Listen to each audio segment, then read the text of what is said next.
everybody, how are you؟ أهلا بكم من جديد متابعين قناة ميس إنجليزي. معادنا النهاردة مع السيشن الدرس الرابع من كورس التأسيس في الجرامر. لو حابب إن مفيش حاجة تفوتك من فيديوهاتنا اعمل سبسكرايب اشتراك وما تنساش اللايك والشير. نبدأ بسم الله.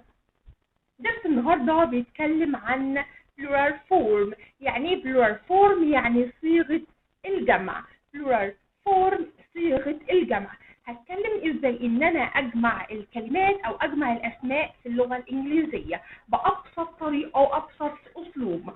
النهاردة عشان اجمع الكلمة لازم بحط لها اس plural. يعني ايه اس plural؟ اسمها اس الجمع، اسمها اس plural. طبعا في كلمات عندي بجمعها بالاس، وفي كلمات بجمعها بالاي اس، وفي كلمات بجمعها بالاي اي اس. انا دلوقتي هشرح ابسط حاله اللي هي الجمع الاسماء او جمع الكلمات باس الجمع بس.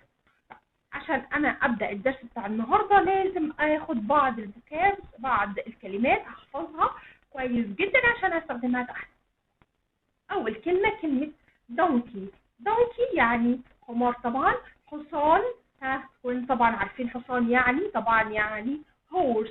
كاو بقرة. شيب خروف.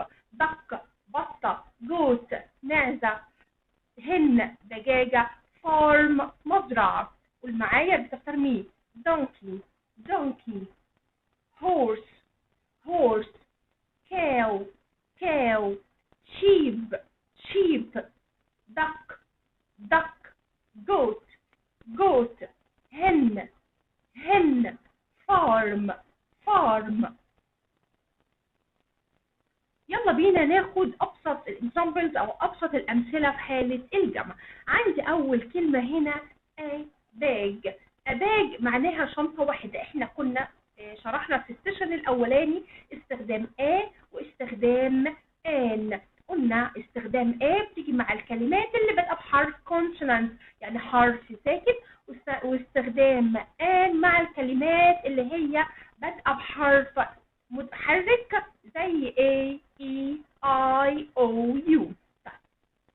هنا a bag والan apple. هنا استخدام a او an بيدل على حاجة singular، حاجة مفرد.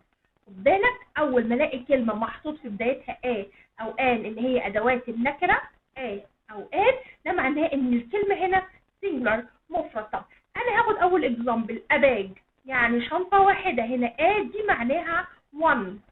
a equals one يعني بتساوي كلمة واحد. a bag يعني شنطة واحدة. طب انا عايزة اخليها شنط كتير، اخليها في حالة البلورال او في صيغة البلورال صيغة الجمع. هعمل ايه؟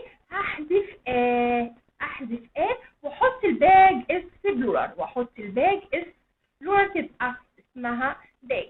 يبقى انا هقول تاني لما اجي احول كلمة سنجلر كلمة مفرد لكلمة جمع هحذف منها الا والان. a وان دول ادوات نكرة بتدل على المفرد، بشيلهم خالص من بداية الكلمة واجي اضيف لنهاية الكلمة اس بلورال او بنسميها اس الجمع. بالظبط الاكزامبل ده بيقول انا ان ابل. ان ابل يعني تفاحة واحدة. طب عايز يقول تفاح كتير او تفاحات كتيرة، طبعا انا هحذف ان وتبقى ابل احطها اهي زي ما حضرتك شايف واحط في اخرها اس بلورال. يبقى ان ابل دي تفاحة واحدة عايز اجمعها تبقى اسمها ابل يعني تفاحات. طب عندي صورة كمان او كلمة كمان اسمها duck.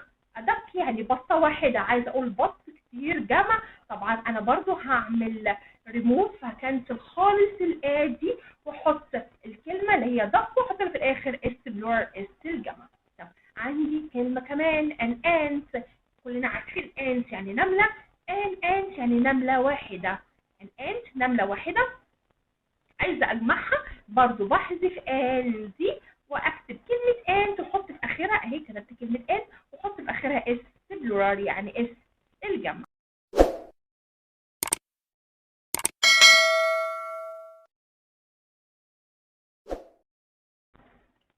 لو انت من الابطال ولسه مستمر معايا في فيديو النهارده شرح صيغة الجمع plural form اعمل سبسكرايب اشتراك الكلمة اللي باللون الاحمر لتحت الفيديو. ما تنساش اللايك والشير.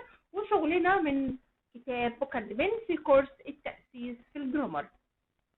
طب انا دلوقتي شرحت ازاي ان انا احول الكلمة singular المفرد لكلمة بلورال جمع.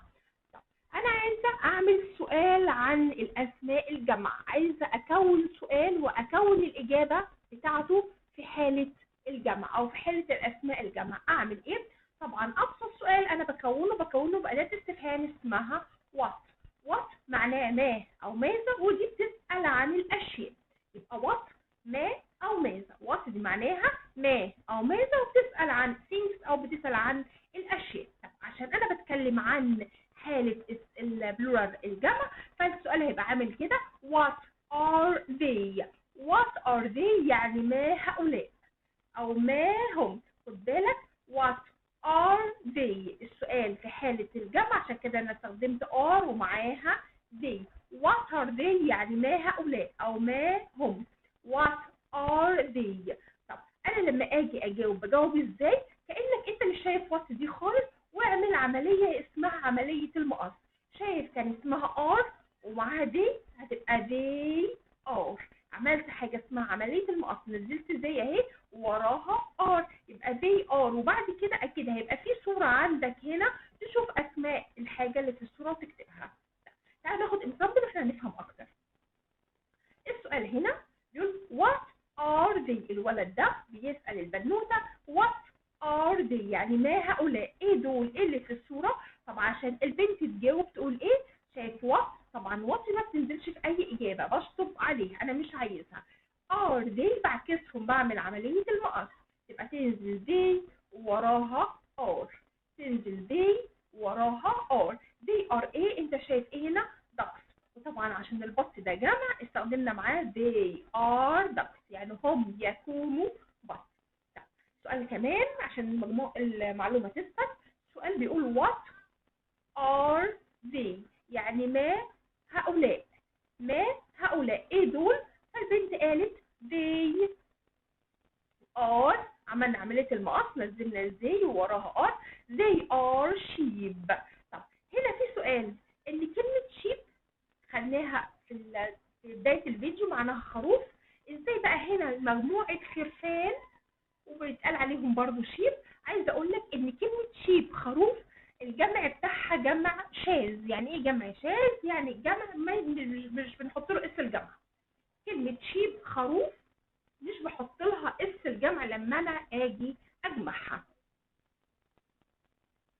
بص معايا في الاكزامبل ده، ايه الفرق ما بين شيب وشيب؟ احنا اتفقنا ان كلمة شيب معناها خروف، او ممكن يتقال عليها خرفان، والكلمة دي ما بتحطلهاش اس بلورا، ما بتحطهاش اس الجمع لانها كلمة الجمع بتاعها جمع شاذ.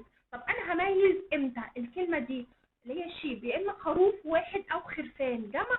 اول ما اشوف شيب محطوط لها اول ما اشوف شيب دي محطوط لها يبقى الكلمة دي singular. دي بتدل على حالة السنجولار المفرد.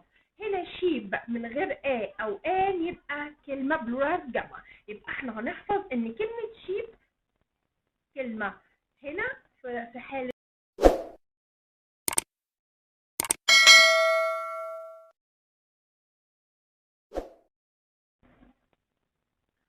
زي ما عودتكم قناة ميس انجليزي ان بعد شرح الدرس بنحل عليه براكتس صغير، والبراكتس دلوقتي عن اسئلة الجمع.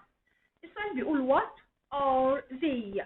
what are they خدناه من شوية يعني ما هؤلاء. طبعا انت باصص للصورة هنا، دي صورة حصنة. انا مش هكتب كلمة horses على طول، لا انا هبص للسؤال كويس. احنا اتعلمنا ان احنا نعمل ايه؟ نشطب على what ما تنزلش في اي اجابة، واعكس are they، اعكاسها تنزل they are، وتكتب بعد كده الصورة، اسم الصورة اللي انت شايفها. يبقى they are horses يعني هم حصنة.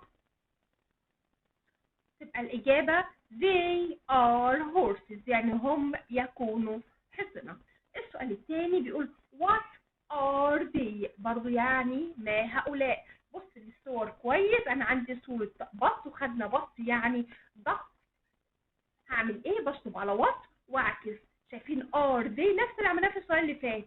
شايفين الار والذي اعكسهم تبقى اسمها they are ايه ducks. تبقى الإجابة they are ducks، يعني هم يكونوا بط. سؤال كمان what are they؟ what are they يعني ما هؤلاء؟ دول ايه؟ طبعا كلنا شايفين دول donkeys. طب انا هكتب كلمة donkeys على طول؟ لا، انا لازم اعمل complete answer، اجابة كاملة. what انا بشطب عليها زي ما عملنا في السؤال الاولاني، what دي بشطب عليها، و are they اعكسه تنزل they وراها are، يبقى they are donkeys. they are donkeys. سؤال كمان اللي هو السؤال الاخراني بيقول what are they؟ what are they يعني ما هؤلاء. what are they ما هؤلاء؟ طبعا احنا شايفين ان هم خرفان، وكنا شرحنا كلمة خروف يعني شيب، والجمع بتاعها برضو شيب. كلمة خروف شيب ما بتاخدش اس الجمع لانها كلمة شاذة، او الجمع بتاعها جمع شاذ ما بياخدش اس الجمع، يعني كلمة شيب ما احطلهاش اس الجمع. يبقى عشان اعمل اجابه ما اكتبش شيب كده خرفان على طول، لا انا بعمل ايه؟ بشطب على وات زي ما عملنا في السؤال الاول، اشطب على وات واعكس ما بين الار والدي، تبقى تنزل they are واكتب جنبهم شيب، they are sheep. تبقى الاجابه they are sheep يعني هم يكونوا خرفان. لو فيديو النهارده عجبك او استفدت من شرح النهارده اعمل لنا سبسكرايب اشتراك، الكلمه اللي باللون الاحمر اللي تحت الفيديو، وما تنساش اللايك والشير. جود باي.